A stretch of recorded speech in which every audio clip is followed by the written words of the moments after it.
Her red muffler looked like blood to me. That's how ghastly the whole scene was.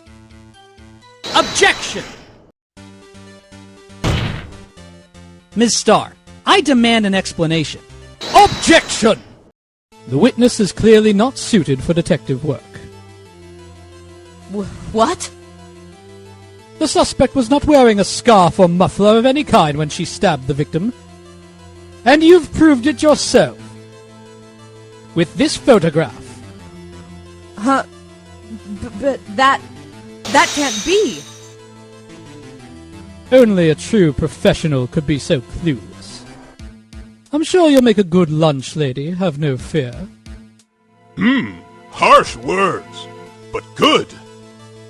In the end, Mr. Edgeworth prevails. What was my objection? Chopped liver? It was there. A scarf. No, not that, but something red, really. Well now, where were we? The witness has given us an entertaining interlude. Now, back to business. What?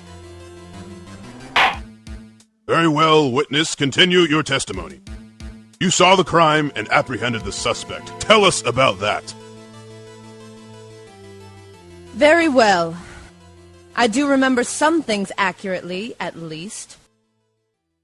Ultimately, we couldn't shake the most important part of her testimony.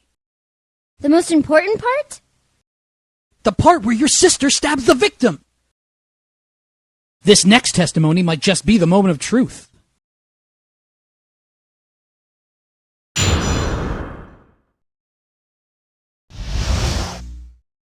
After the murder, the suspect attempted to run behind a partition off to her side.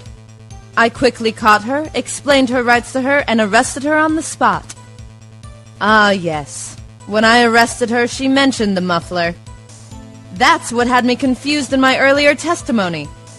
The chief prosecutor made to escape, but against Angel Starr, resistance is futile. You are quite determined about this scarf, aren't you? I strike like a snake and bite like a cobra. That's me, Angel Starr. That wasn't a very good metaphor. First of all, a cobra is a kind of snake. Don't bother me with details, unless you want to get bitten. No thanks. Note to self.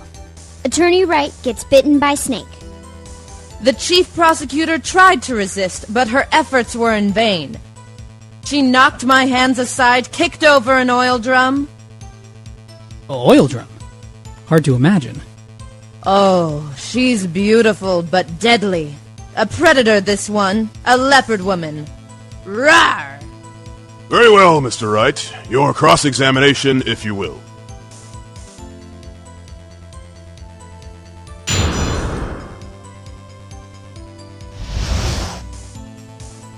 I quickly caught her, explained her rights to her, and arrested her on the spot. Hold it! You say quickly. Were you close to the suspect? As I just said, I was only 30 feet away from here the whole time. Maybe I should press her for more details. I'd like to see this on the floor plans, just to be safe. The Lunchland car was... She was a visitor, thus she was parked in B block. So you witnessed the murder from here? That would make it about 30 feet from the car, yes. Is that correct, Miss Starr? Yes, that's right. But there was a chain-link fence in front of you? I went over it, of course. Amazing! The cough-up queen, lunch lady athlete indeed. It would have taken her a little time to climb over that fence.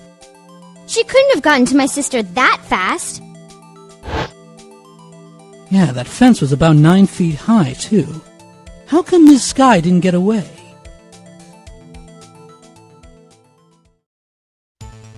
When I arrested her, she mentioned the muffler. Hold it! She mentioned the muffler? What exactly did she say? If I remembered exactly, I would have told you in my testimony. Cheeky. Anyway, All I heard her say was the word muffler. Just that one word? So, what you heard wasn't the suspect talking to you, but to someone else. Yes, the chief prosecutor was talking on her phone.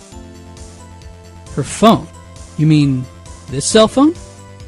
By phone, do you mean this cell phone discovered at the crime scene? Yes, ultimately. Ultimately, My memory... It's like a salmon heading upstream, you see. No, the court doesn't see, Miss Starr. The chief prosecutor first attempted to use the phone hanging on the wall. On the wall? That's right. Near the car, there was an emergency phone on the wall. Apparently, it was out of order. And so she used her cell phone. indeed, the emergency phone was out of order that day. Good witnessing, witness. Good witnessing? Whatever happened to good testifying? You should, of course, add this to your testimony. The things I do to please this rookie defense attorney.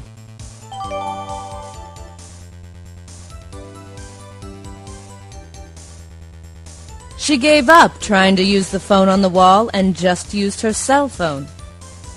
Hold it! Do you think you could restate your testimony for the court? Aha! I was going to ask the same thing. I'll only say this one time, so listen close, rookies.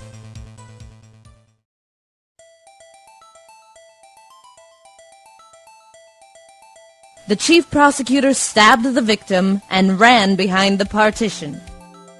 Then she picked up the emergency phone on the wall, but it was out of order. So she pulled her own cell phone out of her pocket.